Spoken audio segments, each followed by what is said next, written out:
T20 world cup जिंकल्यानंतर भारताचा कर्णधार सूर्यकुमार यादव आता मुंबईमध्ये दाखल झालेला आहे. अगदी जल्लोषात आणि जंगी स्वागत त्याचं करण्यात आलेलं आहे. स्वतः राहुल शेवाळे सुद्धा उपस्थित होते, त्यांनी सुद्धा त्याचं स्वागत केलेलं आहे. आता पण इकडे उपस्थित आहे. आताही उपस्थित आहे. तिकडे बघा राहुल शेवाळे या ठिकाणी उपस्थित आहेत आणि बरेचसे शेजारी पण या ठिकाणी उपस्थित आहेत. इतकं प्रेम, इतका सन्मान तुम्हाला आता मिळतोय, ही भावना कशी आहे? आता तर खूप डिफिकल्ट आहे तुम्हाला सांगायला, कारण आता फक्त 48 आवर्स झालेत. आता घरी आलोय आणि आता मला एअरपोर्टवर जेव्हा लँड झालो तेव्हाच कळलं काहीतरी डिफरंट होणार आपला माहोल इकडे. आणि लोक विचारत होते कॉल करून कधी येतोय. बायकोनी कॉल करून विचारलं कितीदा, अरे लँड झालाय का, कुठे पोहोचलाय. मग इकडे येऊन असं वाटत होतं आणि जेव्हा जवळ आलो आणि बघितलं लोक आतमध्ये बघतायत तर असं बघून वाटलं की काहीतरी स्पेशल होणार आहे. पण चांगलं वाटतंय. बरं, ICC क्रिकेट आहे, T20 कप आहे, हा पूर्ण टुर्नामेंटचा तुमचा एक्सपिरियन्स नेमका कसा होता आणि किती कठीण प्रसंग आले त्याला तुम्ही तोंड दिलं आणि मनामध्ये एक जिद्द होती की नाही काहीतरी करायचंय, जिंकून दाखवायचंय, असं काही होतं? नाही, जिद्द तर होती, कारण 2024चं जेव्हा आम्ही T20 वर्ल्ड कप जिंकलो होतो तेव्हा मला जेव्हा कॅप्टन केलं BCCIनी, तेव्हा मला असं वाटलं की आता ऍज अ प्लेअर जिंकलो तर 2 वर्षानंतर इंडियात परत वर्ल्ड कप होणार आहे.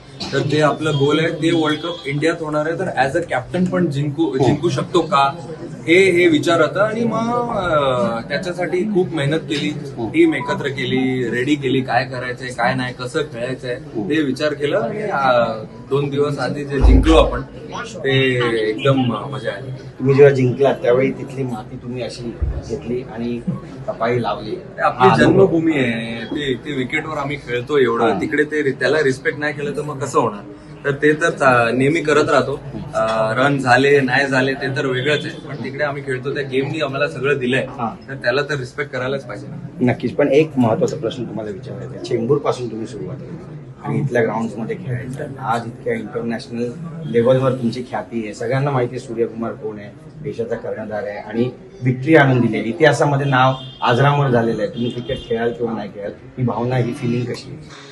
बघा, आता तुम्ही चेंबूरची जर्नी विचारताय तर इकडे 2 लोक आहेत, त्यांची जर्नी सिमिलर आहे. तुम्ही त्याला पण विचारू शकतात की तुमची चेंबूरची जर्नी कसं होती, कारण त्यांनी पण हेच बघितलंय जेव्हापासून इकडे राहायचं. पण इकडेच होतं सगळं, मी BRCत राहायचो, तिकडे खेळायचो क्रिकेट.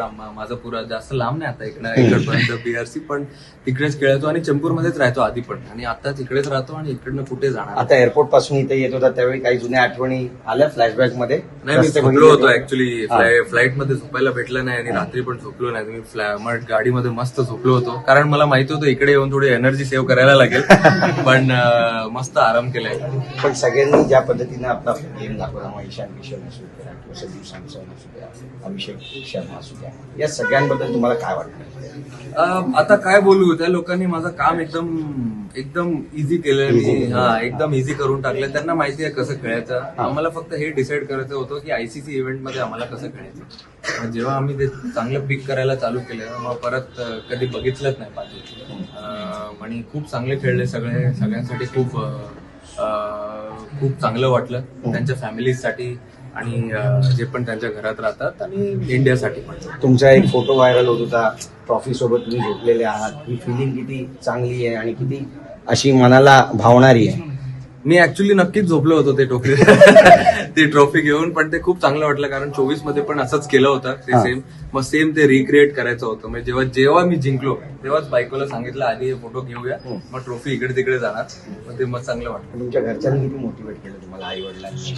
ते तर नेहमीच मोटिवेट करतातच, कारण एक गोष्ट आमची फिक्स आहे, कारण आम्ही जेव्हा घरात येतो आणि आम्ही जेव्हा जेवतो एकत्र तेव्हा आम्ही क्रिकेट बद्दल काही जास्त बोलत नाही, कारण क्रिकेट तर आम्ही बाहेर खेळतोच, लोक आहे आम्हाला हेल्प करायला. पण एकदा जेव्हा घरात येतो तेव्हा मी नॉर्मल एकदम जसं राहतो तेव्हा घरात तसंच राहतो.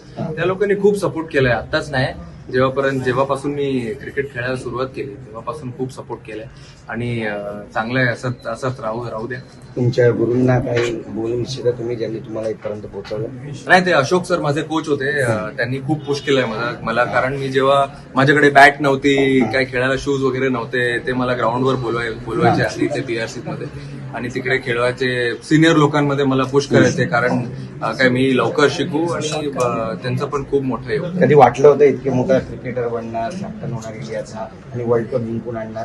नाही, जेव्हा ते बघा, तुम्ही जेव्हा क्रिकेट खेळतात तेव्हा तुम्ही हे माहिती असतं की तुम्हाला हे गेम एन्जॉय करायचं आहे हा. फक्त. म्हणजे जेव्हा तुम्ही एक लेवल वर जातात ते मोटिवेशन येत राहतं. जेव्हा मी इंडियाला खेळलो तेव्हा हे विचार होतं इंडियाला मॅच जिंकायची आहे, मग कॅप्टन झालो तर हे आलं, हे गोल आलं की इंडियाला टुर्नामेंट जिंकवायची ऍज अ लीडर.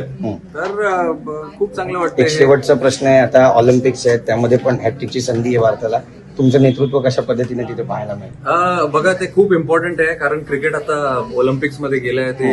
ते खूप चांगलं वाटतंय बघून आणि आमचा नेक्स्ट गोल तेच असेल कारण 2020 साठी ते खूप मोठं गोल आहे. कारण जेव्हा तुम्ही ऑलिम्पिक मध्ये गोल्ड आणतात भारताला, ते खूप मोठी गोष्ट होईल आणि त्याच्यानंतर ते T20 वर्ल्ड कप पर्यंत आहे आणि चांगलं खेळलो आम्ही तर मस्त हॅट्रिक होईल तर मजा येईल. नक्कीच, तुम्हाला खूप खूप शुभेच्छा पुन्हा एकदा. आणि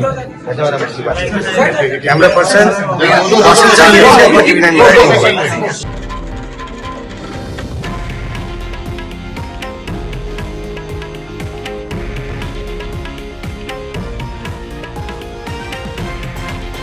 हे आहे देशातील नंबर 1 न्यूज नेटवर्क आणि आपण पाहत आहात TV9 मराठी, एकमेव.